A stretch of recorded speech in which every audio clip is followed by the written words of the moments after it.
Our job is to win games, and we're winning games right now. Why would I play him over Nikola or Trey Lyles with how well they're playing right now? You are Locked On Fantasy Basketball, your daily podcast on fantasy basketball. Part of the Locked On Podcast Network, your team every day.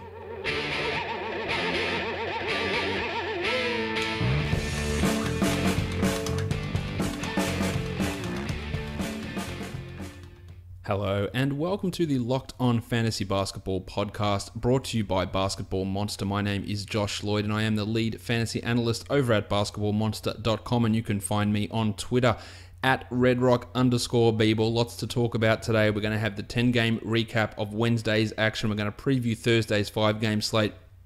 Going to continue on with our two new segments, the question of the day and the player of the day, which someone did suggest that I call the bloke of the day. So maybe we'll do that, the bloke of the day. Now that I say it out loud, I'm not sure I'm going to roll with it, but we're still looking for a good title for that segment.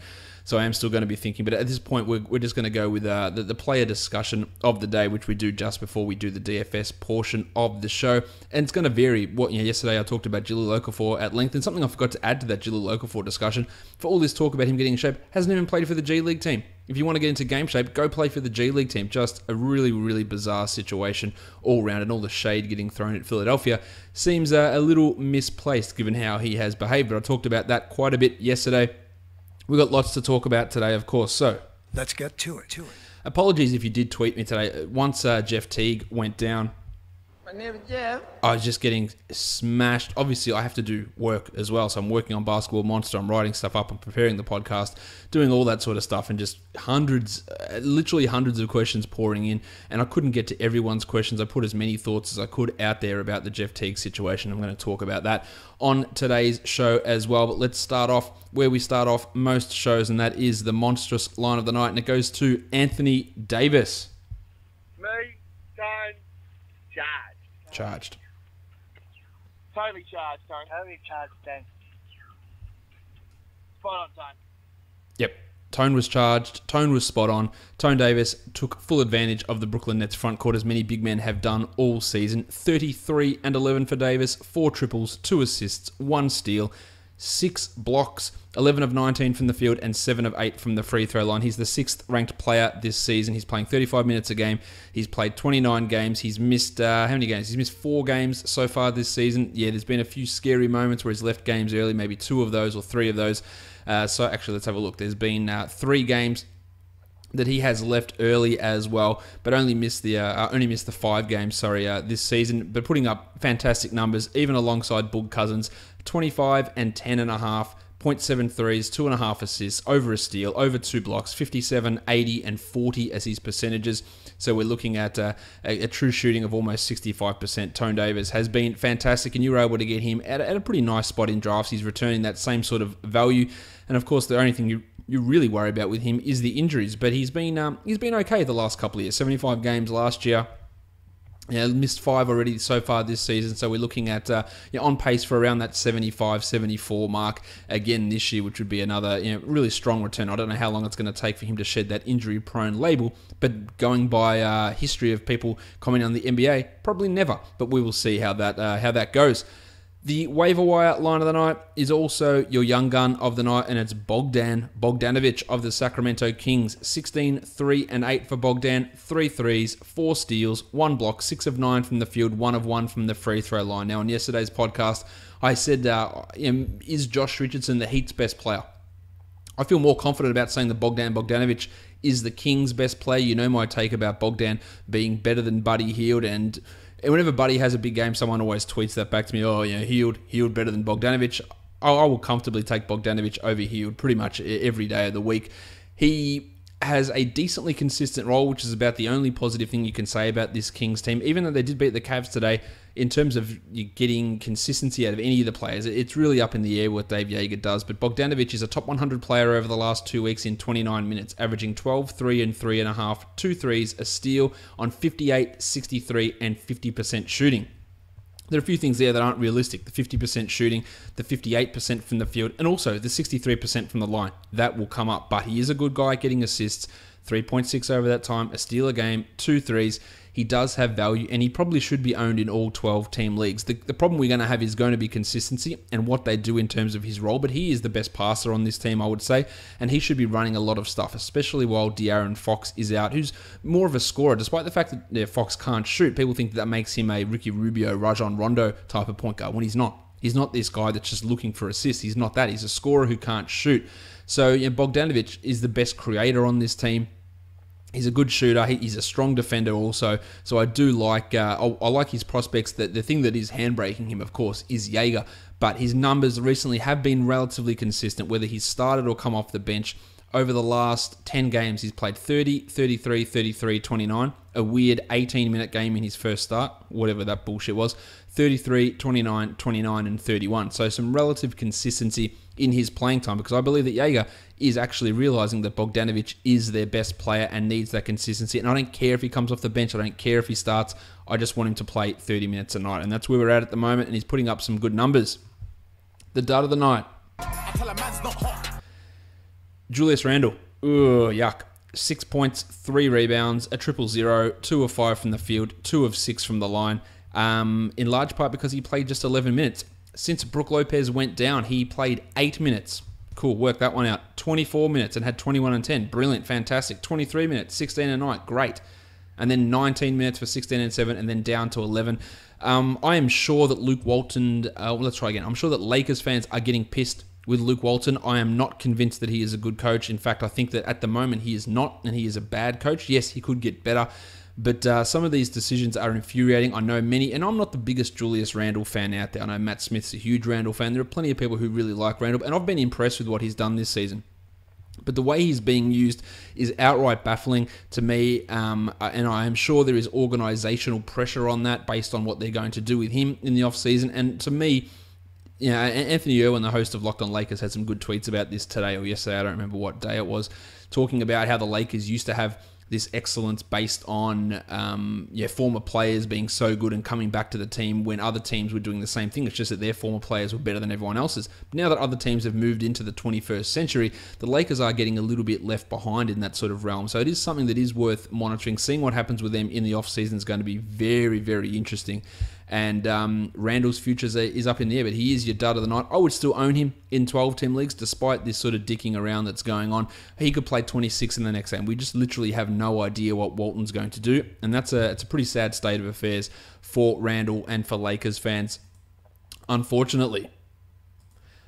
Now it's time for me to get into question time. And as I said, I'm going to tweet this out every day, and you guys can send in any question. It doesn't have to be fantasy related. In fact, it's probably better if it's not fantasy related. And if you tweet me a question specifically about your team, I'm probably not going to answer that because it's going to be interesting to one person and one person only, and that's you most of the time. So general questions, basketball related, NBA related, general fantasy questions, or general life questions, movie reviews, food discussions, whatever. Just something to break up the show at this point. Just throw something else out there and introduce another section to the show. So today's question comes from Francisco Santos, who's on Twitter at Francisco_91, and he says, do you think that non-American players in the NBA are usually underrated or need to prove a little more of their value in comparison to American players? Or are things changing with players like Dirk, Ginobili, Parker, and others? I think it's a really good question.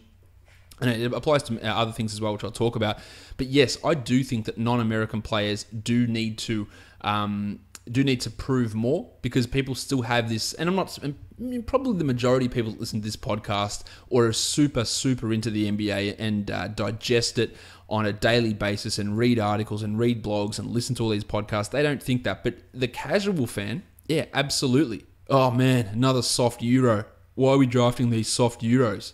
When half of the guys that are Euros are drafted, if you looked at them the wrong way, they'd probably literally kill you. Like Nikola Jokic is a bad dude. Like, he would hurt you. Yusuf Nurkic is a bad guy. Like, these aren't soft players. And I think that's going to take a while for people to get over. And often you'll hear this and you'll see it all the time. Like, you talk about Luka Doncic as the number one prospect heading into this draft, and the amount of discussions I've had with people, man, nah, give me Michael Porter. This is before injuries. Give me Porter. Give me Bagley. They've done it against American competition, not against these soft Euros. Like it is definitely something that's pervasive amongst fandom. Whether it's pervasive amongst people in the NBA in decision-making areas, I don't think that's the case. I think they really do recognise the talent of these guys and understand that for a league that's 20% maybe made up of international players, 25%, I'm making that number up, but it seems about right. I'm pretty sure that the people in positions of power understand that, especially when we've got stars like Porzingis, like Yanni, like Jokic, these players who are coming from other countries. Karl Anthony Towns, they really wouldn't call him an international player.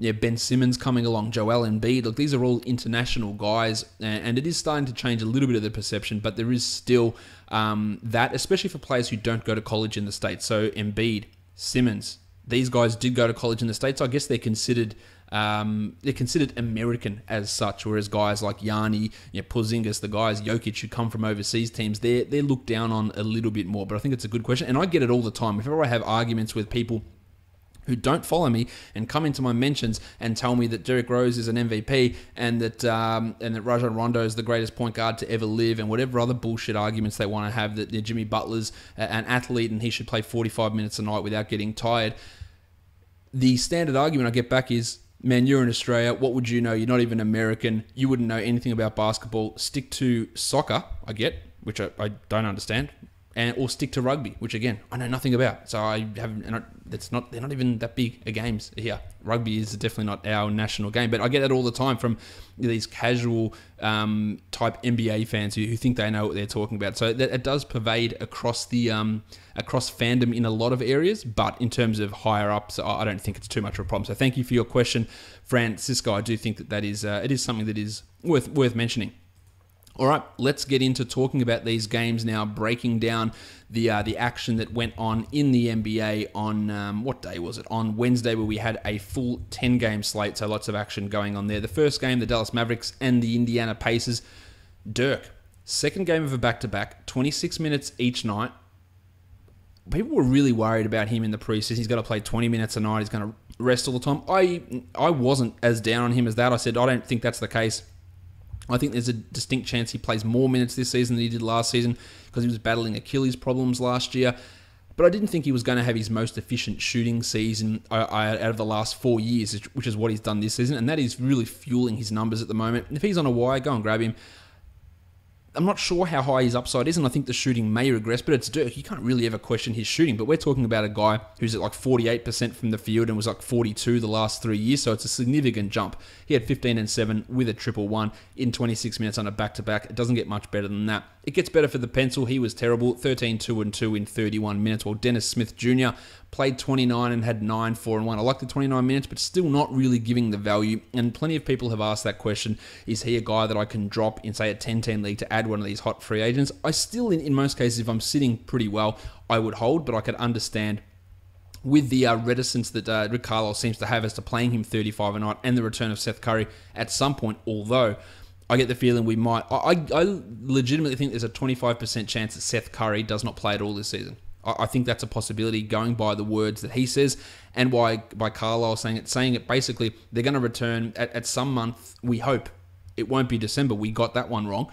And just the fact that we're not saying, oh, it won't be long. They're saying, oh, we think they'll return during some month. It went from day to day to week to week to 2 week to 2 week. And now it's like, oh, maybe in some month he'll be back. And him and Dorian Finney-Smith and Josh McRoberts all grouped in together in that. So that is something that is worth paying attention to. I wouldn't be holding Seth in majority of leagues. Yogi Ferrell had 13, 3 and 4 in 31 minutes. He is more of a streamer type option. While Maxi Kleber, this is why I don't think he's a must-own 12-team league guy. 18 minutes, 5 and 5 after yesterday's massive explosion. It's just too unpredictable as to what he's going to do. The numbers are there. He was fine to go and add if he wanted to, but he's not a must-own for this particular reason. On the Pacers, Victor Oladipo was out. He's also going to miss Friday's game, so Lance Stevenson has significant value. He had 16, 15 and 5 in 36 minutes, Steve-O. 2 triples, 2 steals, good shooting percentage, a horrible turnover late in the game that ended up costing them the victory, I think. But Stevenson is a guy that you want to own in this short term while Oladipo is out, and he might even have value after that. He's been pushing his minutes up a little bit.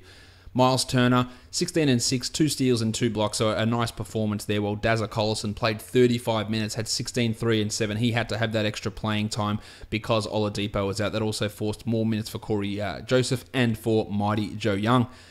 Thad Young, someone who'd been, people have been worried, where's his minutes? Well, he played 35 here, so that's good. The production wasn't awesome, 11, 1 and 3, but at least the minutes were back, while Domantas Sabonis was under 20 minutes for the second consecutive game. 6, 8 and 4 is nice for Sabonis, but if you've got him in a 12-team league, consider his spot expendable to go and add someone who is on the waiver wire, Lance Stevenson, Ish Smith, after we heard that Reggie Jackson's going to be out for the next 8 weeks with that ankle sprain, which is something I did talk about yesterday, not the duration, but I thought it was going to be a pretty significant absence and got that one right, thankfully. Boston and Charlotte, the next game to have a look at. No Jaylen Brown, no Marcus Morris, no Shemi Ojeleye. Al Horford had 20 and 11 with 4 triples, another strong game from him. While Terry Rozier, this is what he does. When the minutes come, he produces. 15, 4 and 4, 3 threes, 1 steal, 2 blocks. Big numbers from Rozier. He has been super impressive pretty much any time he's been given an opportunity. But the problem is when everyone's healthy, there's Irving ahead of him, there's Marcus Smart ahead of him, there's Jaylen Brown ahead of him. So he just doesn't get enough playing time. Now, they do have a back-to-back on Wednesday, Thursday, so they're playing against Thursday. Low-volume night. We don't know if Morris or Brown will play, so Rozier is a fine guy to add for that. But after that, he'll end up probably back on the waiver wire. Irving had 21, 2 and 8, while Smart was struggling 5 and 5 in 35 minutes. I think that he can be expendable and I do really like him, but it's just not really happening too much for him at the moment, so I'd be okay with moving on from him. In fact, I dropped him in a league today to go and add Tyus Jones. Jason Tatum thankfully missed all 3 of his triples, 18 and 5 with 2 steals and 2 blocks, so still a really good night from Tates. On to the Hornets, Dwight Howard, he did what he wanted rebound-wise against the Celtics, 12 and 17 with 2 blocks. Poor shooting, 6 of 10 from the line and 3 of 10 from the field, but he's been really, really good this season. And Kemba Walker, 24, 1 and 5 was decent. Nick Batum, only 7 points, but added it in the other areas, 3 boards, 3 assists, and 4 steals helped his value, while Marvin Williams went from 25 minutes to 34 minutes and had 13 and 9. But that's not fooling me, Marv. I'm not going and picking you up outside of 14 to 16 team leagues. This is the worry with Jez Lamb as well. 22 minutes, 8 and 6. If he gets 22 or not, he's not worth owning, but he was getting 27, 28 in a lot of games beforehand. So that is something that can be used and can be interesting, but the problem there is, when is he going to get these minutes lowered? And that's the concern with him, is an inconsistency in his playing time.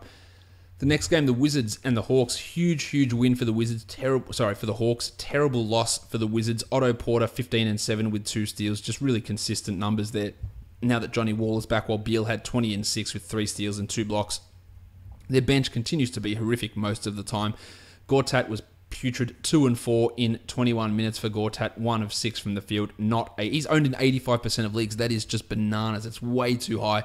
While Johnny Wall was terrible, 10, 1 and 11. You like the 11 assists, but everything else was really poor there. Kelly Oubre, 11 points. Markieff Morris is an interesting one. His minutes are on the way up, 31 here, 18 and 8. Now, I was all for you can drop him, that's fine. His upside's pretty limited. But I don't hate adding him now. He could have top 100 value. It probably wouldn't be top 90, but it'd be in that sort of range. He could have that sort of short-term value, and that could persist for the rest of the year. Onto the Hawks, Schroeder had 21, 4 and 7. He just continues to put up numbers consistently, while Kent Bazemore, only 26 minutes for Bazemore, because he's not that good, but he's putting up numbers at a pretty good rate. 11, 6 and 7 with 3 triples for Baze. He should be owned in all leagues. DeAndre Bembry, weirdly, out of the rotation the last 2 games, and he is now going down to the G League, so he is definitely out of favour. While the Baptist, John Collins, only 24 minutes here. Still 8 and 8 with 3 blocks, and still should be someone that you own in all standard leagues. The artist, formerly known as Torian Prince, also 11 and 9 with 2 blocks, and Ersan Ilyasova, another 20 points, 9 rebounds, but more importantly, the minutes here for Ersan. Now, when the Undertaker, Dwayne Dedman, comes back, which might be in a week or so, it is going to have an impact on someone. Is that going to be Miles Plumlee, Tyler Kavanagh, Ersan Ilyasova? It's going to be one of those 3 guys, maybe multiple. I would say at this point, Ilyasova is going to remain starting at the 4, and Plumlee loses minutes there, as well as Kavanagh. But it is something to watch for Ersan. He's going to be streaky, but if he's on your 12-man roster, I think it's okay having him there. It's definitely not a bad thing. Marco Bellinelli got hot, 19 points in 21 minutes, but nothing to get overly excited about there. One thing on the Wizards, Mike Scott, who everyone knew was going bananas. Do I add Mike Scott? 6 points in 18 minutes. That sort of shooting. It's important to always look at that. When someone comes out with a big game, you go, what? Mike Scott, 25 points. What's going on? Oh, he hit 9 of 10 shots, something that's literally impossible for him to do on a consistent basis. That's the sort of stuff that you should be looking at when looking to, is this sustainable for me to add? And the answer for that was obviously no, and we're seeing that now. The Raptors and the Thunder, big win for the Thunder, 124-107. Lowry, 13, 4, and 10 with 3 steals. Poor shooting, but otherwise a good performance. While DeMar DeRozan just, not great. 16 shots, 15 points, 6 rebounds.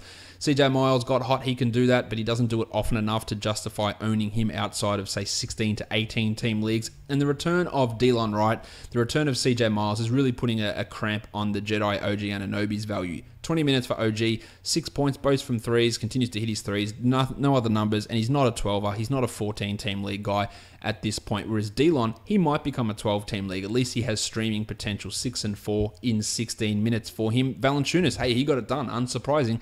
16 points, 2 rebounds and a block on 7 of 9 shooting, but just 20 minutes. Continues just to be frustrating the way he gets used by Casey. I would still own in majority of cases, but 20 minutes is a real frustrating number. Onto the Thunder, big game from Russ, 38 and 13 with 2 steals. Big game from Paul George, 33 and 8 with 7 triples and a steal. Both of those guys shooting the ball efficiently, as was Carmelo Anthony. In fact, all 4 of those guys, or all 5 starters, shot over 50% from the field. Adams had 18 and 9 with 4 steals, while Melo had 18, 4 and 4. And his play, Melo, has actually improved recently, and he was getting close to being a droppable guy, but obviously that's not the case anymore. Andre Robertson had a steal and a block with 10 boards, but of course, if you're owning him, it's just for those steal and block numbers. So at least if he gets one of them a game, there is something there, but he's far from a must-own player. The New York Knicks and the Chicago Bulls, just some horrible, horrible coaching from Jeff Hornacek. Why would you draw up a play to have Enes Kanter take a 3 to tie the game late? I have zero idea. Kanter only played 22 minutes after that monster the last time out. 4 and 11 for him. He got smacked in the mouth a couple of times, had some bleeding going on. This is the problem with Kanter. We all know what he can do in 30 minutes, but getting 30 minutes a night sometimes can be a challenge. The Bulls are running a little bit more Mirotic market in front courts, which is going to stretch Kanter. I think that 22 is on the low end of what he should get, and it doesn't really make a ton of sense why he got this amount of playing time. But I can tell you one thing, it's not because Jeff Hornacek was playing DFS and decided to fade Kanter, as one of my Twitter followers tried to tell me, that it's definitely a conspiracy, it's definitely rigged, because Hornacek knew that Kanter was going to be highly owned, so he decided to sit him so he could go and clean up the money. That is not what happened. They did make a change, and Doug McDirt started in place of Lance Thomas, and McDirt, man, he's bad. 3 and 6 in 37 minutes. I should clarify, he's bad for fantasy. He's just one of the worst fantasy players that's out there. He's been much better this season, real life basketball, but it just does nothing for fantasy at all. And I think if he started and played 36 a night, I still wouldn't want him in 14-team leagues. He is that bad. Frankie Ntilikina played 28 minutes, while Jarrett Jack just 20. That's a positive sign. 6, 5, and 4 for Frank with a steal and a block, while Jack had 11, 4, and 8 in his minimal playing time. But they need to really see what Frank can give them and combine with Porzingis. I am a little bit worried about Frank's 12-team viability, and if I was stashing him, I would comfortably drop for Ish, and I would comfortably drop for Tyus Jones to see how that all works out. On to the Bulls. Chrissy Dunn, 17, 5, and 5. A bounce back from him, 2 steals and a block, while Justin Holiday had 11 and 9. And the hammer, Denzel Valentine, 9 and 9. So strongish games from those 3 guys there. While Robin Lopez, 11, 6, and 4 was a nice performance. But he's fine to own as a 12-teamer, but he's hardly a high upside sort of a player. Lauri Markkanen had the game ceiling, I'd say, dunk at the end there. 12 and 2 for him as a steal and a block. I'm still holding, but the percentages have significantly dropped off. He was 33% from the field. He had 25% from 3. Good to see him get those defensive numbers, which is not something that he does all that often. It's good to see those numbers come up. But this is the problem with Nikola Mirotic as well. 25 minutes, 4 and 8. I still think you're holding, but this is something I spoke about ad nauseum before Markkanen came back, that when Markkanen came back, Mirotic's ceiling was really going to be significantly impacted, and he's going to fluctuate from big games to piss poor games, and he's still holding. But this is the concern with him, that hot shooting he had to begin, the high usage he had to begin, was not going to stick. Now it's also not going to stick at 9%, which is what he was in this game. The usage will go up, but the minutes are the concern. While Punch Bob only played 13 in this game. The next game, the Minnesota Timberwolves and the Denver Nuggets went to overtime. We'll start with the Nuggets. Manny Mudiay out of the rotation again. Ken Farid out of the rotation. Nikola Jokic had 22, 9, and 4 with 2 steals and a block and played 41 minutes, and he's crushing it at the moment. While Jamal Murray, the Blue Arrow, 21, 7, and 8, also clearly a must-own player. Gaz Harris struggled, but even in the struggle, 2 threes, 6 assists are some nice numbers, and he played fairly good defense for most of the game on Jim Butler, while Trey Lyles continues to look fantastic. 23 and 10 for Trey, 4 triples, 31 minutes. I think he has to be owned in all 12-team leagues, at least until Paul Millsap comes back. Farton Will Barton, I think he listens to this show. When I say that he's a good player, he goes shit, and when I say, you know what, maybe he is shit, he plays well. 28 points on, 10 of 17 shooting, 4 triples, 3 rebounds, and 5 assists in 34 minutes. At least I didn't say to drop him. But that's a good turnaround from me. A couple of weeks of putridity from him, while Mason Plumlee, 25 minutes, 11 and 8. He's continuing to start, but he plays minutes in the mid to low 20s, and that's not enough for me to get excited about in 12-team leagues. Now on to the Timberwolves. My name is Jeff. Suffered a knee injury late in the game. I'll get this out there now. It's nothing to do with Tom Thibodeau's minutes, nothing to do with fatigue, nothing to do with like that. Gary Harris fell across his knee, and the knee bent inwards. It looked horrible.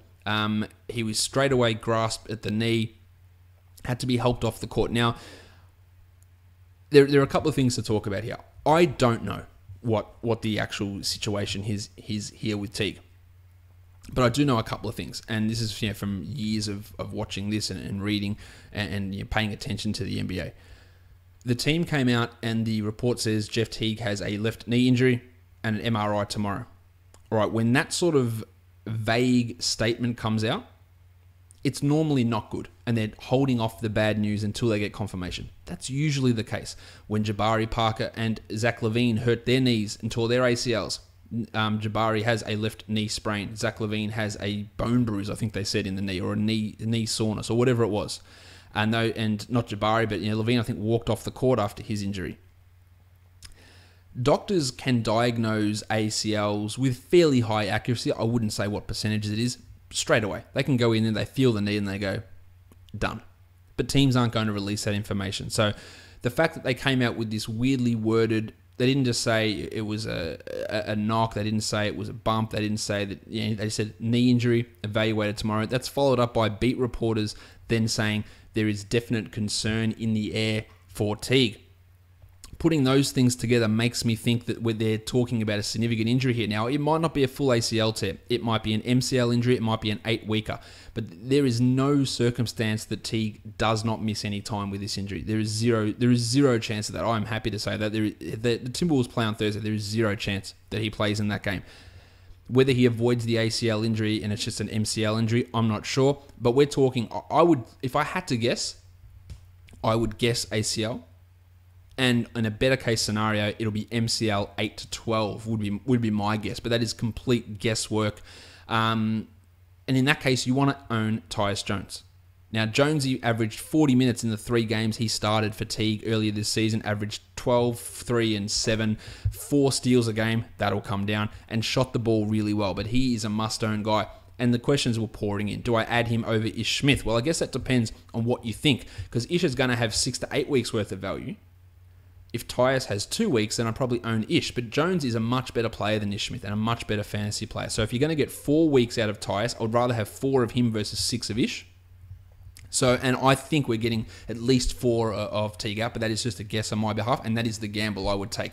I would drop Ish for Tyus. I would do that. Do I drop Milosh for Tyus? That's another question that I get. Do I drop Jordan Bell for Tyus? And they're tough questions to ask. We saw Bell today play a backup role and do pretty well in that time for the Warriors, but it wasn't the 25 minutes that he was getting when he was starting. But he still played decent minutes, and we know Zaza's going to start the majority of the games. But 22 minutes a night is probably enough for Jordan Bell to remain owned. Like, it's quite a tough judgment. Milosh is going to start all season, and is he going to start getting 10 assists per game? They are really tough ones, those ones. And I would probably lean towards the consistent, or at least I know I'm going to get 30 minutes out of Milosh every night, and I don't know what's happening with Tyus at this point. I wouldn't drop Jeff Teague for a start. And Bell, I guess it depends. Am I looking for little man stats or big man stats? But Bell's upside is huge. He just won't, unless there is an injury, he won't be able to get 26 a night. And if he got 26 a night, he's a top 60 guy. But he just won't be able to get that unless there are injuries, which is a hard one to bank on. So there are some interesting decisions out there that need to be made. I had some weird ones. Do I drop Alec Burks for Tyus Jones? Like, yes. Well, why is Alec Burks still owned?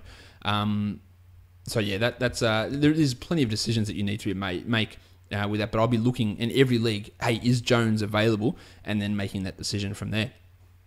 Butler was great, and they've realised he is their best player. 39, 4 and 5, 3 triples in 42 minutes for Butler. Went to the line 18 times, and all those early season issues have rectified themselves, while Townsy had 14, 13 and 6 with 4 blocks. Taj had 20 and 4, and Wigo had 21 with 5 triples. Pretty empty otherwise, but that's a good line to get the efficiency there and hit those threes, but he still remains a frustrating fantasy player. The Brooklyn Nets and the New Orleans Pelicans. Quincy Acey, 18 points with 4 triples in 24 minutes. He's the guy that could potentially lose minutes for Jahlil Okafor returning, but Acey's playing well. So maybe the Nets traded just so they could get Stauskas in that second round pick. This is something I said at the time, not really Stauskas, but more the second round pick, but Acey's playing well. As for Stauskas, 24 minutes, 21 points, 7 triples, 3 rebounds, 2 assists. And you know what? Stauskas wasn't playing in Philadelphia. He doesn't need 3 weeks of conditioning to get himself right. He's out there, he's bombing threes, and that's 2 big games he's had. Now, when D'Angelo Russell comes back, someone is going to lose some minutes, and it's probably going to be Stauskas most of the time. But for now, deeper leagues, hey, he's in the rotation. Hollis Jefferson, 15, 7 and 4, while LeVert, he is good, 22, 6 and 7, and I do hope that it isn't LeVert that loses those minutes when Russell comes back. As for the Blue Swimmer, he was poor, 3 and 6 in 19 minutes. He is not a 12-team league guy, in my opinion. While Jarrett Allen backed up his big game with a subpar one, 3 and 4 on 1 of 8 shooting with a steal and 2 blocks, but still 2 blocks. A steal, getting some numbers there, and he's an interesting guy to watch. Now, I am interested in what's happening with Spencer Dinwiddie here. 22 minutes, 7, 3 and 4. That's 26 and 22 minutes in the last 2 games. Lots of talk of when Russell comes back, that Russell will play shooting guard and Dinwiddie will be the starting point guard, but I'm not so certain that'll be the case, especially with how Karis LeVert is playing, and I do worry a little bit about Dinwiddie's value. I'm not dropping him yet, and I don't think I'll drop him for Tyus just yet. But it is something that if I heard that Teague is out for the season, I would probably do that. Especially if I'm in a comfortable situation and I'm looking ahead to February, March for playoffs. That is probably a move I would make. The Pelicans, Davis was great. Boog was great, 27, 14 and 5. But I have to talk about Rajon Rondo, who scored 2 points. But he had 7 rebounds and he had 25 assists with a steal and 30 minutes after 4 straight games of 26 minutes or under. It was good to see those minutes come back up if you owned him, and those assist numbers are just unbelievable. I think someone said that was his assist total from his last 5 games combined in one game. So really interesting stuff. They also had 4 starters scoring 20 points. Davis, Cousins, Drew had 23, 1 and 2, and Etuan Moore got back his shooting 20 and 4 with 4 triples in 38 minutes. Even though Rondo played more, Ian Clark remained in the rotation, had 11 points with 3 triples, and he becomes a deeper league guy to have a look at just for some points and threes that he can bring out there. The Cleveland Cavaliers and the Sacramento Kings, a loss for the Cavs on the road. LeBron, 16 points only on 17 shots. That's horrible efficiency-wise, but still had 10 rebounds, 14 assists, and 5 steals, so bringing it for you there. While Kevin Love played 30 minutes and had 23 and 5 with 3 triples and 2 blocks. No Isaiah Thomas, but he could be back on the weekend. He could be back early next week. Jay Crowder got the minutes back, 29 minutes, 8 and 5 with 2 steals and a block, but that's not enough for me to add him in 12s. While the plumber, J.R. Smith, had 15 points, all from 3, and he is just a 3-point streaming type of option. On to the Kings. Another change to the starting lineup. 13 starting lineups they have used this season, and nothing makes sense with anything this team does. Frank Mason III moved into the starting lineup. Now, he was playing 22 minutes a night. De'Aaron Fox got hurt, and then he started playing fewer minutes. Played like 16 a night. And then they said, you know what, let's start him instead. And then he somehow played fewer minutes, only 10 minutes as a starter. The logic is just astounding from Jaeger. 4 points with 2 rebounds in 10 minutes. I'm not adding Mason in 12s. I'm not adding him in 14-team leagues. They also started Malachi Richardson at power forward. Yes, Malachi Richardson, a shooting guard. They started him at power forward, while Skal Labissiere was a DNP CD. Again, apparently Jaeger has spoken to Skal. Not apparently, this is what's happened. He's spoken to Skal, and he's told him when he will be back in the rotation, We just have no idea when that'll be. And yeah, there's no reason to be holding on to Scal. Obviously, no reason to really be owning Richardson either outside of extraordinarily deep leagues. 4-2 in his 16 minutes. Zach Randolph, minutes reduced once more. 20 minutes, 14-7.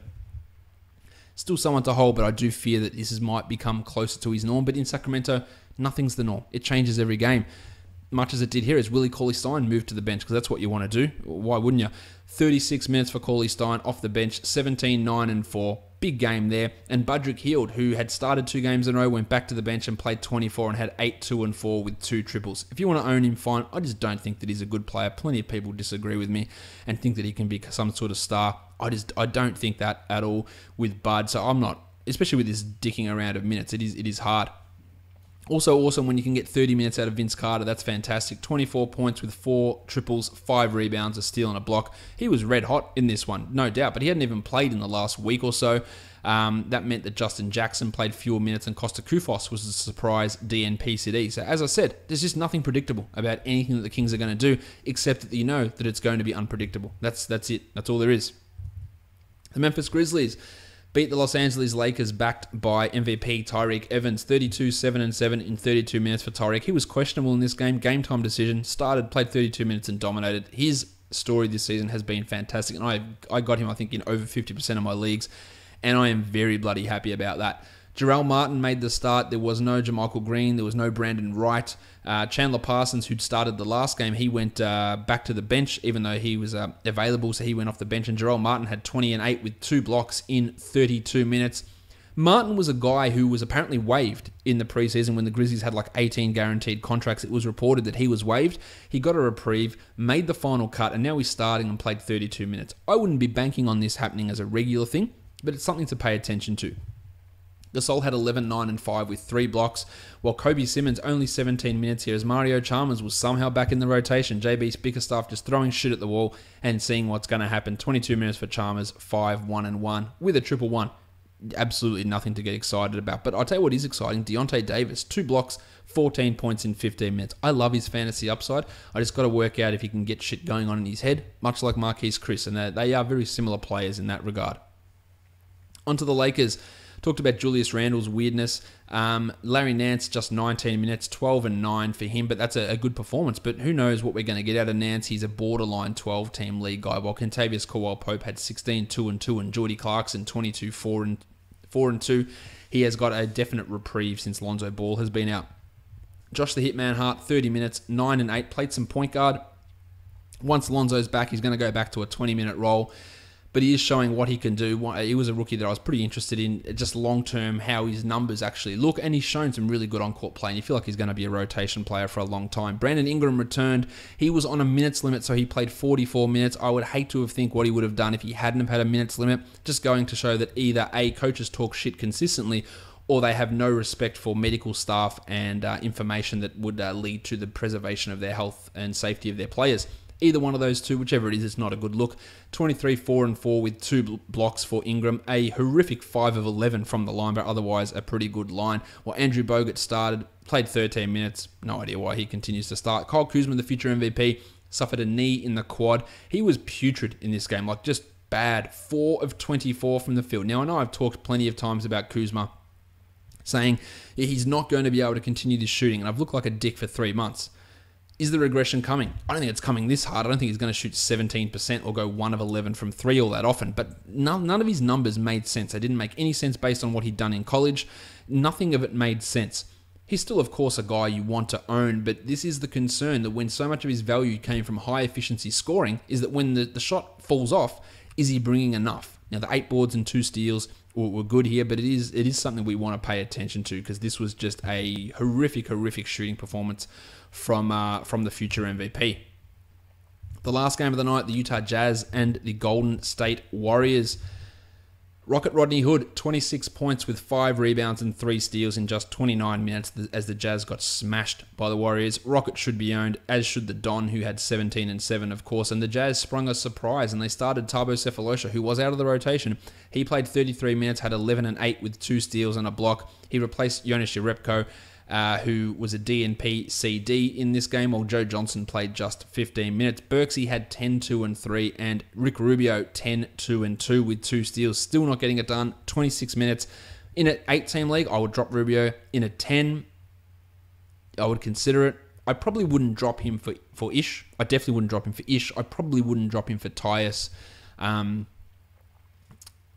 But yeah, it is getting pretty close. Nothing seems to be changing with what Rubio is doing. On to the Warriors. Jordy Bell, as I said, went back to the bench. 22 minutes for him. 5, 13, and 7, while Zaza played 14 minutes. He's the best center on this team, I would say. Maybe David West could have that argument. And it's going to be interesting to see how Kerr manages it. But he said that Pachulia is going to be the starter for the vast majority of games. There'll be some games where Bell starts as a matchup thing, and that's going to be really exciting. But if he gets 20 minutes a night, he's a must-own guy. So for now, he is a must-own guy.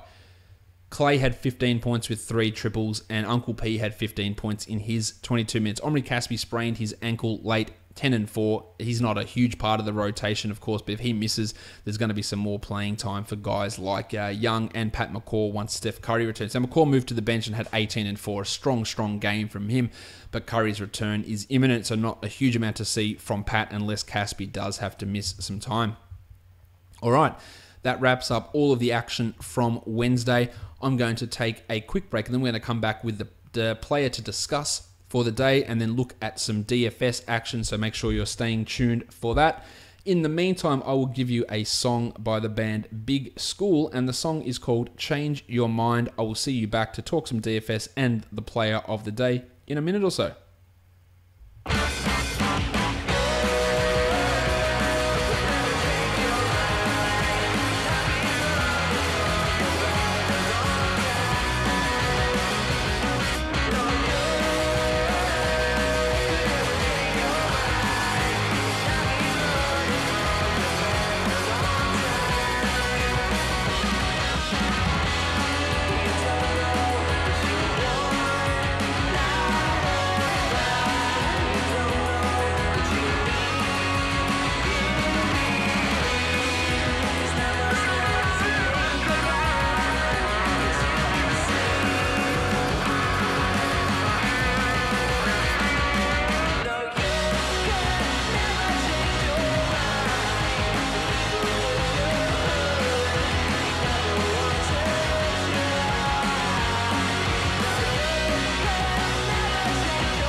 Let's go through with this segment that I still don't know what to call, the player to discuss, the player of the day. And today's one, what I'm going to do is for all Thursday shows, if you leave a comment on the YouTube video for Wednesday, I will pick a selection of, I'll pick a player from the YouTube comments from Wednesday to run on Thursday show. Otherwise, I will tweet it out the other days of the week. So today's comes from YouTube, and it is it's a dynasty-based question, and it's Jonathan Motley of the Dallas Mavericks. Now, someone's asked me about him a few times. I think it's probably the same bloke that's asked me a couple of times about Motley. And we're talking about deeper dynasty stuff here. So people who want more dynasty content, here's a bit coming for the show. Motley is a two-way contract player for the Dallas Mavericks. He played for Baylor last season, 3 years for Baylor in college basketball. Now, in his college numbers, he averaged, where are we? I just got to bring that up. I'll get to that. Yep. Okay. So his college numbers, they were pretty good, as many of these guys are when they play in college. He averaged 17 points per game, almost 10 rebounds, 2.5 assists, 1.1 blocks in 30 minutes, shooting 52% from the field and 28% from three on minimal attempts. Let's have a look now that he's gone professional, what he's done. He's played one game for the Mavericks, just 2 minutes, so it's hard to get a full judge. 4 points, 1 rebound, and 1 block. Yeah, that's too small to tell anything from. In preseason, he played 30 minutes total. He had 6 points per game in 11 minutes per game, 4 boards, 0.7 steals, and 0.3 blocks on some poor percentages, which is something he does need to work on. But this is a common theme for him. He can rack up some numbers when he gets the opportunity. Let's go and see what he's done in the D-League, playing for the Texas Legends. 14 games there, 34 minutes a night, almost 22 points per game, 9.8 rebounds, 1.8 assists, over a steal, over a block per game. He's hitting 0.3 triples a game at 27%, which isn't great.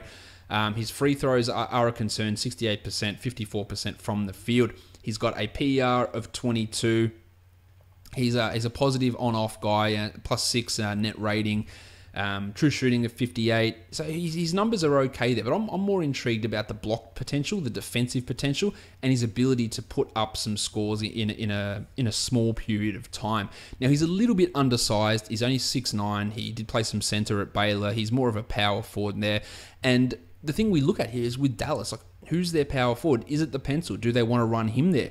Is it going to be Maxi Kleber, who's been impressive this season? Or can Motley really play himself into a decent role on this team or another team?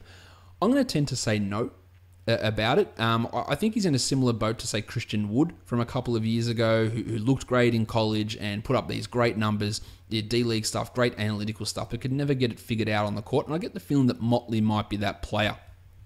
But he is a guy to watch who does have a decently friendly game from a points, rebounds, blocks, steals point of view, and field goal percentage, which can be a really good 5-stat combo. But for now, I just think he's a little bit old. He did have 4 years in college. His first year was a redshirt, so he's older than what you might think for a young guy. We're not talking about a 21-year-old. He's only 22, but he did have 4 years in college. We're not talking about a 19, 20-year-old, maybe is more what I wanted to say. And he's putting up good G League numbers. We just have to see if he can do it at any point for the big team. But the emergence of Maxi Kleber there, the presence of Harrison Barnes, and of course Dirk still going around, does limit what Motley can do. I'm not overly sold on him. It'd have to be a really, really deep dynasty, like one of the Red Rock 30-team leagues, where we've got 360, 390 players rostered for him to be one there. And even then, I don't really, really love his potential. But you guys, someone asked the question, so I'm going to throw different things out there, different comments about different players at different times. So we're going to go real deep here with John Motley, who is playing for the Mavericks. And I think we'll see a little bit more of him as the season progresses to give us a little bit more of an idea. But I think he's got some explosion, some excitement. You think of a Christian Wood, a Ken Farid with a bit more defense, perhaps, and not as good of a rebounder, but someone to pay a little bit of attention to. But you have to be playing in some pretty deep leagues to care there. Don't say I don't do anything for you deep league dynasty guys.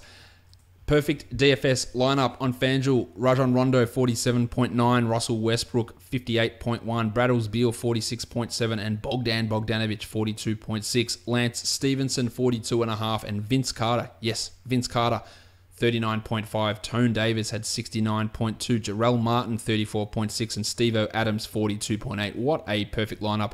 It's got Vince Carter and Jarrell Martin in it. The total there was 423.9, and that cost $59,800. On DraftKings, the Blue Arrow 42.25, Lance Stevenson 46.25, Vince Carter 40.25, Trey Lyles 40.5, Tone Davis 66.75, Rondo's at 48.75, Paulie George 50.5, and Jim Butler 54.5 for a total of $389.75, and that cost $49,200 dues. Now, this is only going to matter to you guys in Australia, but I have a fairly strong feeling that someone who works for DraftStars, or people that work for DraftStars, listen to this podcast. But DraftStars has a contest on there, the Big 400 target, and it's been jackpotting, and so far it's like $93,000 is the prize pool for that. And it's, if you get to 400 points, whoever gets over 400 splits that prize pool. Now, it's a huge prize pool. We don't have pools like that in our contests here. If one person gets it, that's the biggest contest in a DFS thing in Australia that we've had. But it is literally impossible to get to that level. The perfect lineup yesterday on DraftStars was 382. That's if you did everything perfectly. It's the pricing is too high, given their scoring system, which is a different scoring system to FanJuel and DraftKings, to get anywhere near that 400. So I feel like it's just going to keep jackpotting and jackpotting. It's going to take just a complete shit ton of luck, or someone with 100 entries in there to get some sort of weird combination. But the numbers are too high. So if you're at DraftKings, either bring that target down to 380 or 375, or drop the salaries a bit, because no one's gonna do it unless you're just doing it. It's basically like a lotto. It's like Powerball. Just throw your money in and you don't get any return. That's what it feels like. So if you are listening from Draft Stars, it's too high. It is when the perfect lineup on an 8-game slate doesn't even get close to it. Really, it's an issue. The Fanjul pricing issue has been fixed over at Basketball Monster. We are going to have support for both types of contests, but we're going to go back and talk about our Fanjul pricing as we did, and still go through DraftKings as we've done on all those other shows. The first game we're going to look at is the Detroit Pistons and the Orlando Magic. We know that Reggie Jackson is out for 6 to 8 weeks, so Ish Smith will start. Fanjul has bumped his price to $5,500. There is an element of risk in using him, but I think he's still a pretty strong cash play and a tournament play, especially considering how good it is for point guards to go up against the Magic. So a really, really good spot for Ish. If you play cash, Ish Smith and Tyus Jones are going to be owned in such high percentages, it's going to be out of control. So you're going to need to want those guys in cash. Maybe pivoting away from them in tournaments might be worthwhile, but I think you're not going to be able to have a tournament lineup without one of those guys in. Otherwise, you're just not going to have the flexibility to put enough players in to actually get enough points. So that is a concern. The Magic, they released their injury report earlier in the day. They had Evan Fournier on there as questionable, as Gordon on there as questionable, and John Isaac as questionable. Now, Fournier and Isaac both played the last game, and then about 10 minutes before going to air here, they put out their updated game notes. And in that, listed on the probable starters, Fournier was listed as a probable starter, and both Fournier and Isaac were absent from the injuries section. So I would put Fournier and Isaac closer to probable. I know that Aaron Gordon has gone through a full practice, so he is a chance to return as well. So the ability of guys like Weza Wundu to have tournament upside, or Mario Hezonja to be a cash type guy, I think is going to be pretty limited in this one, especially with the likelihood that Isaac and Fournier are both there, and a pretty decent chance that Gordon is going to join them as well. That's going to reduce some of the value of Lord Alfred Payton. He's at $7,400, which I think is a little bit too high. His numbers have been really good, averaging 39 over the last 5, but I think the return, or the likely presence of Fournier and the likely return of Gordon is going to have an impact on Alfred. Langston Galloway should assume the backup role for the Pistons. $4,400 for him. Only be a tournament guy. Love the matchup again for him. He'll play backup, and with Avery Bradley out, he's going to get minutes playing the backup 1 and the backup 2. So he's a nice GPP guy, but he is a little bit fluky with his numbers. At shooting guard, Fournier's at $5,800. I would absolutely consider that a GPP guy. His first game back, he played 30 minutes, and he was all right. He wasn't great, but he was all right, and he can comfortably get to 30 points. Kennard or DJ Augustin. I don't know if Kennard will start. I don't know if Tone Tolliver will start for Detroit. No, I don't want to use Kennard regardless. At small forward, Reggie Bullock's at $4,400. I think he will start, and I think he's not a bad cash play here. Get you 22 or 23 points. It is a possibility. He's also got the ability to go for 30, and I think his floor is decently safe. So I don't mind Bullock here in this one. Jono Simmons at $5,800. If those guys return, I don't want anything to do with Simo. He put up a robust 4.8 points in the last game. I wouldn't feel comfortable about using him, while Stan Johnson at $4,000. Played 36 in the last game, but that was purely so he could match up with Lance Stevenson. I don't think that anyone in the Magic's going to have that same sort of issue with Stan, so no, that's not happening. While Mario Hezonja at $4,900. Hey, if Gordo's out, $4,900 I love. If Gordo's in, not interested. $4,200 for Tone Tolliver. He only played 17 minutes in the last game and had 0.7 points. If he starts and plays 30, I think that's a GPP type of a guy. While Isaac at $3,800, and he doesn't have his touchback at all. And as Gordon at $7,400, I wouldn't feel great about putting him in as he returns from his injury. At center, Andre Drummond, $9,500. Drummo hasn't done well against the Magic. It is a different Magic team, of course, with Bismack Biyombo starting instead of Nick Vucevic. 9,500 is probably a little bit high for Drummo, but I would absolutely, with his 50-point upside, 55-point upside, he would be a tournament type of guy, but not the strongest one. While Biyombo at 5,500, I don't love his upside. He's got 0 offensive game, but rebounds and blocks, that might be able to get you that 26 or 27. So I think that he is a pretty decent cash play here on Fanjul. Let's go across to DraftKings now. For GPPs, it's a similar story. Lang Galloway is at 38 and Tone Tolliver's at 38. They both have some upside. I'd prefer Galloway over Tolliver in that grouping, while Reggie Bullock's at 4,000, and I really like that for cash, as I do with Bismack, even more so on DraftKings. 4,600 is a really strong cash play for Biyombo on DraftKings. Andre Drummond at 9,400, probably lean a little bit more tournament than cash. Toby Harris at 66. against his former team. If you want to buy into that, he was super hot in the last game. I think that might push his ownership up a bit, and that might lead me to fade him. While Lord Alfred at 6,800, even if those guys return, I think that's a strong price. While Ish Smith at 4,900, as I said before, I think you're going to have Ish and or Tyus in tournaments and cash to really come close to being a profitable player. Let's go on to the next game. It is the Minnesota Timberwolves and the Milwaukee Bucks. The Bucks are favored by 2.5. The total is 213 points here.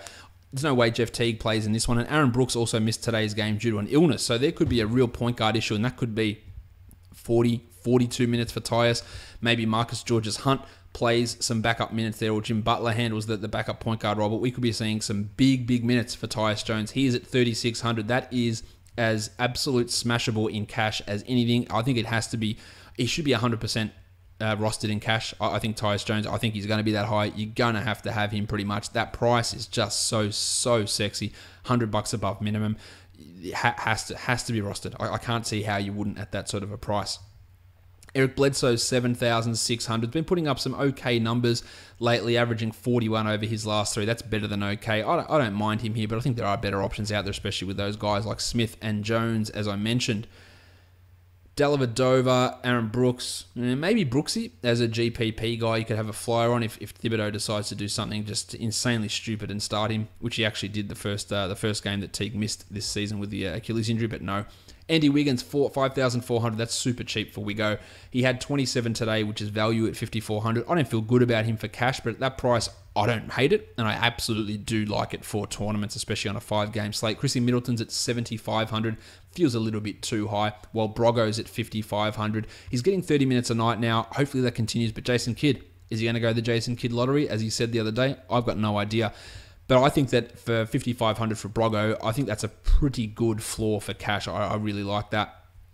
Tone Snell gives me nothing. Or Jamal Crawford could also benefit from Teague's injury. 3,700 for Jamal, absolutely a GPP type of a guy at small forward. Butler's at 89. He will also benefit from Teague's absence. Handle the ball more usage. Love Butler. That is almost a lock for me in cash along with Tyus. Well, Yanni at 11,900. You might be able to get Yanni in by playing Jones and by playing Smith and by playing some of these other cheaper guys, and that's fine. But I would probably rather spend it on Butler and save that 2,000 and get it somewhere else. Bielitsa at minimum salary, just not playing enough minutes yet to really even consider. At power forward, Taj at 5,500. Still happy to lock that in cash. Really happy with that price. While the Muppet John Henson at 5,200. Really a GPP guy. We don't know what Kidd is going to do. How much small ball will he go with Giannis at center? He's definitely not going to be running McCurr out there for big minutes, but Henson only played 21 in that last game and has only averaged 20 the last 3 times against Minnesota. But some of that's because Greg Monroe was around. And of course, Miles Plumlee. Gorgie Jang at 38, just no interest. At center, Karl Anthony Towns, 10,000. Love that. Love it, love it, love it. We've seen big numbers for Bucks, people going up against the Bucks. Towns is getting almost 50 a night. Love that for Towns. While McCurr, probably the opposite of love, I would guess. Love this on DraftKings as well. There's a ton of value here. We go at 5,600. That's a higher price than Fanjul, but I still believe that there's a GPP upside. I would feel less comfortable about using him in cash on DraftKings. There's a bunch of guys I would use in cash and tournaments. Yanni's at 10.9, really strong. Townsy at 8.9, love it. Jim Butler at 77, absolute lock. Butler, Towns, Jones. That is a great stack. I could stack them in cash. Jones is at 3,400. That is ridiculous. That is 100% owned in cash and in tournaments as well. I reckon you have to get that in there. And you could see that Butler, Towns, Jones stack really working out. And I like Eric Bledsoe quite a bit on DraftKings too. 7,100 for Bledsoe, averaging 39 over the last 5. Pretty decent matchup for him. I think he should be able to get to that level relatively comfortably. Broggo is also in a good spot at 4,800, so a ton of value in that game, in particular on DraftKings for cash and for tournaments. The next game, let's get into that one. It is the Houston Rockets and the Boston Celtics. We don't know the status of a few of the Celtics guys, Jaylen Brown, Shemi Ojeleye, and Marcus Morris, whereas Chris Paul is questionable for Houston. Clint Capella is also out for at least the next 2 games with a fracture in his heel. It sounds worse than it is apparently, so don't expect him to miss massive amounts of time. But with him out, Nene is going to get the start. Now the thing is that the Rockets have a Thursday, Friday back-to-back, so it'll be interesting to see what they do with Nene, what they do with his minutes. I don't think he's going to be playing 30 a night. We're going to have Ryan Anderson get more playing time, PJ Tucker, Tariq Black, all those guys coming in and playing minutes at center. But with the absence of Luke Marmuta and potentially Chris Paul, that's going to stretch things thin. So we might see 24 out of Nene, 25 out of Nene, which makes him another super strong option. At point guard, Chris Paul is at 9,800. I don't think we need to go for that one, especially considering we don't know if he's going to play. While Kyrie at 8,600. And the high pace is marginally intriguing for Kyrie. He's done well against Houston before, and that's when they had Pat Beverly there. I think he's a GPP play, but not really a cash guy. Rozier at 38, that is fantastic, assuming that Jalen is out. If Jalen's out, I'm all over Rozier at that price if Brown is out. If everyone plays, though, it's tougher to use. Even if Marcus Morris is out, I think Rozier at 3,800 is an option. Marcus Smart at shooting guard, 5,600, only in a tournament. He's been disappointing lately. Only 22-point average over his last 5, but he could have an increased opportunity. And we know if he gets hot and hits those threes and those numbers, they can follow along from there. Eric Gordon's at 58. I think that's a fairly strong cash play if Paul is out, which we don't know yet. Well, Jimmy Harden, 12.5. I think that you can put the value in. You can put Nene, you can put Tyus, you can put some of these cheap guys in, enabling you to get Jim. And he should be almost a 60-point lock at this point. But given some of the value, especially on things like DraftKings, where you've got those super cheap prices, he may be a fade in some cases. But you have to, if Chris Paul's out, it is hard to go past Jim, especially with some of those other cheaper options around. PJ Tucker, a small forward, 4,800, a tournament guy. If we have issues with Chris Paul especially, going to open up some big minutes for him playing all over the place. While Ariza at 5,500, I just love that for cash. I think that he's getting 40 minutes a night. He should be able to approach 30 points. The minutes are fine. I love that for cash. Not sure how high the upside is, but I don't think it's terrible. So he's a tournament guy as well, but I think he's a really strong cash play. Jalen's at 5,700. Not really too excited there. At power forward, Jason Tatum, 5,700. Love that. You just love it. 34 today from Tatum. I think 27, you can almost write that in pen from him, which is great at 5,700, and then upside for more. Marcus Morris, no way. While Ryan Anderson, could he get hot, play 35 minutes? Sure. Is he bad? Yes. 4,200 makes him a tournament sort of a guy, while Tariq Black at 35. Maybe Tariq could have 25, and he could be an interesting tournament type option as a pivot from Nene. Vanilla Tyus is at 4,300. Increased salary for him, so it's a little bit hard to use him here. At centre, Nene is minimum salary. He's 3,500. He's got in the last 5 games, he had a 28-pointer. He's got tournament upside. I think he's got cash reliability to give you at least 18 points here in these minutes. I'm totally fine with using Nene in both formats, while Al Horford at 7,100 has done very well against Houston in the past. I think that there is probably limited upside for him, but I feel pretty safe about his floor for a cash game option. The DraftKings situation here, Marcus Smart, 51, a tournament type guy, and then a bunch of guys I do like for cash as well. Eric Gordon at 58 and Trevor Ariza at 53. Kyrie at 8,000 and Jim Harden at 11.4. Love Hardo at 11.4 there, but of course we know that Jim Butler is also a pretty strong guy, but not quite as high as Harden. I'd probably take Harden over Butler over on DraftKings. Nene is at 3,900, so his price isn't as appealing as what it is on Fanjul. It's still pretty good, but I wouldn't be really foaming over it as much as what I would over on Fanjul. While Tatum at 5,500 is still pretty strong. I don't feel quite as good about it as what I do on Fanjul. The Knicks and the Spurs. The Spurs are favoured by 11.5, and the total is 200.5. Kawhi is listed as probable with his return from injury management. He played 26 minutes in the last game, so that's a good sign. I think he'll be okay to play, but he's not really a DFS option just yet. At point guard, Tone Parker's at 41. I actually don't mind using Tone Parker for cash. I think there are other guys out there better now that the Ish and Tyus Jones situations have appeared. But Tone's getting 24 minutes a night. He's getting around 20 points a night. And that's not too bad at that price for a cash game. Millsy at 3,700, no. Frank at 42, no. And Jarrett Jack at 47. I was going to call him Jarrett Yak with the soft J's in it, and I don't know why. He had a good game today, Yaki, at 4,700, but I don't think that's really a winning DFS play. Dan Green, Ginobili, Bryn Forbes, the shooting guard options in this game are terrible. Kawhi's at 7,300, not ready to go in with him yet, while Courtney Lee at 59 is a strong cash play, but limited tournament upside. Kyle Anderson would be the guy to look at if Kawhi happens to be out. He's at 3,900 and he's ahead of Rudy Gay, but he's not going to get enough playing time to really matter. Same as Gay at 38. And Lance Thomas, Doug McDirt, I don't care who starts. They're both terrible and they both have no DFS appeal. At power forward, Porzingis. He is at 9,200. He's had some decent games recently, but against the Spurs, it is a tougher ask. And at that price, there are better ways to spend that money. So he is not someone I'm all that interested in. Same with LaMarcus Aldridge at 8,500. Just too highly priced with Kawhi back in the fold now. At center, Kyle O'Quinn, the clock monster. 3,900 for Kyle. He is a tournament. I think he's a sneaky tournament guy. I have no real reason why. Maybe it's an Enes Kanter face smashed in, back issue, hip problem bothering him, and maybe Cock gets a bit of extra playing time. He's one of those guys that can blow up for 30 points in 18 minutes, so that does give him some weird tournament appeal, while Kanter at 68, I just think that's too high. Pau Gasol's at 6,500, just been killing people lately. I don't feel good about him at that price, though. It just feels that it's a little bit too high. On DraftKings, Porzingis is in a much better spot here. 7,900. I'm all over that. I'm all about that for cash. I think there's tournament upside. I love it. Aldridge, 7,800, more appealing, but still not quite at that right spot. While Kawhi, I'd be actually happy with using Kawhi in a tournament here. $6,000 for Kawhi. He had 28 in that last game in 26 minutes. I think he can come out here, and if he plays 32 minutes, he can smash through that. That is a very, very good price for Kawhi. I wouldn't feel comfortable in cash, but in a tournament, sure. 4,900 for Courtney Lee is just baffling. It is so low. I am absolutely all over that for cash. I feel like there's almost no way that he gets under 27 points. Almost no way.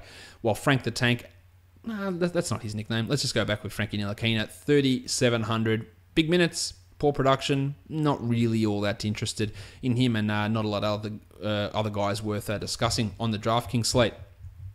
The last game of the night, who is it? It is the Philadelphia 76ers and the Portland Trail Blazers. Dame Lillard not on the injury report, so he should be ready to go. Justin Anderson is likely to play. Now, whether he's in the rotation or not remains to be seen. While Noah Vonleh, much like Anderson, he's questionable, but I don't even think he's going to play on a regular basis anyway. At point guard, Lillard's at 8,800.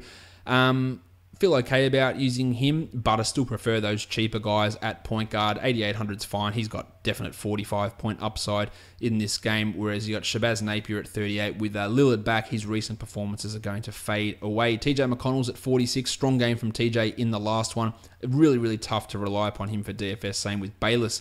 At shooting guard, CJ McCollum's at 71. He's a tournament guy only. Hasn't quite been where he needs to be, but he does have that 50-point upside, which we like for tournaments. Well, JJ Redick at 5,500 is also a tournament type guy. Not feeling super confident in cash there with him. At small forward, Bob Cove's down to 6,400 because his numbers haven't been good. Just a 29-point average over the last 5, but he does have that 50-point upside, and that makes him a GPP guy in this situation where I think he's going to have that opportunity to do it. Evan Turner started, but the minutes have been down the last 2 games. No interest there. Justin Anderson and Mo Harkless. Mo Harkless, maybe. Minimum salary, had 35 points in the last one. Probably fluke, but don't discount him at minimum salary. Power forward, Ed Davis at 39. No. Actually, I didn't talk about Ben Simmons because he's listed as a power forward. I thought he was a small forward still. Al-Farouq Aminu, 55. Not interested. Well, Simo is at 9,000. The numbers have been a little bit down for Simo. The last time he played Portland, though, he did drop 51. And he's still averaging 36 over his last 5, but I don't feel super strong about him in cash. Not interested in Šarić at 62, Amir Johnson, Trevor Booker, or Richaun Holmes either. At center, Yusuf Nurkic, 5,800. Massive drop in salary, and I am all about him in tournaments here. Yeah, he struggled. He's averaging 15 over the last 3. He averages 41 against the Sixers in his last 3 games against them. This is definitely 45-point upside territory for Nurkic at a very cheap price, but using him in cash, no way. I also like Zachy Collins as a GPP guy. He had 26 points in 31 minutes in the last game. He's at 3,900. 26 points at 3,900 is an interesting, low-owned possibility, but I wouldn't be going too crazy while the process. Joel Embiid, 10,700. Yeah, I feel good about that for cash. Get your 50 out of him. It shouldn't be too much of a challenge. He's averaging 51 over his last 5, so he should be able to do that relatively comfortably. On DraftKings, very similar tournament type guys. Zach Collins at 36. I like Al-Farouq Aminu much more on DraftKings at 4,800. That is definitely a tournament type play, but his consistency, his playing time can be a problem as well. So probably not a guy I look to in cash. While Simo's at 8,700, and again, tournaments there. While the process and Lillard 96 for Embiid, 84 for Lillard. Both those guys have tournament upside and they have some level of cash sustainability. Let's have a look at the other sites to wrap this up here. On Yahoo for tournaments, Townsy, Drummond, Marcus Smart, Johnny Henson the Muppet, Tone Tolliver, Frank Ntilikina, Ryan Anderson, Zach Collins, Mo Spates. And for cash, Terry Rozier, Tone Parker, Nene, Langston Galloway, Reggie Bullock, Malcolm Brogdon, Tyus Jones, Bismack Biyombo, Lord Alfred Payton, Ish Smith, Jim Butler, Dame Lillard, Joel Embiid, and Jim Harden. On Moneyball for tournaments, it's Benny Simmons. We've got Wiggo, Johnny Henson, Reggie Bullock, Langston Galloway, Zach Collins.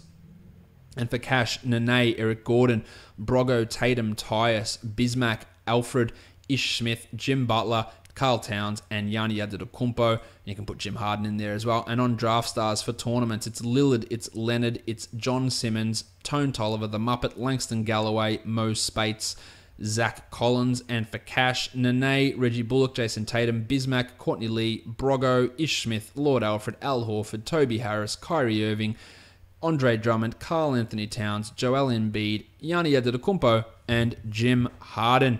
We are done today, guys. Don't forget, for those two segments, I'm going to be putting tweets out for them tomorrow. Your player of the day you want me to discuss, whoever it is, we'll get to, I'll pick one of those. And then our question of the day as well. Doesn't have to be fantasy related. Probably prefer if it isn't, to be honest, just to mix the show up a bit. If you are listening to this on Apple Podcasts, give me a 5-star review. It is the best Christmas present you can give a man that lives in Australia, so please do that. Go and also find us on Google Play, TuneIn, Stitcher, and on Spotify, and on YouTube, where you can subscribe, leave a comment, and give it a thumbs up. Find me, of course, on Twitter at redrock_bball and at basketballmonster.com. We are done here, guys. Thank you so much for listening, everyone. See ya.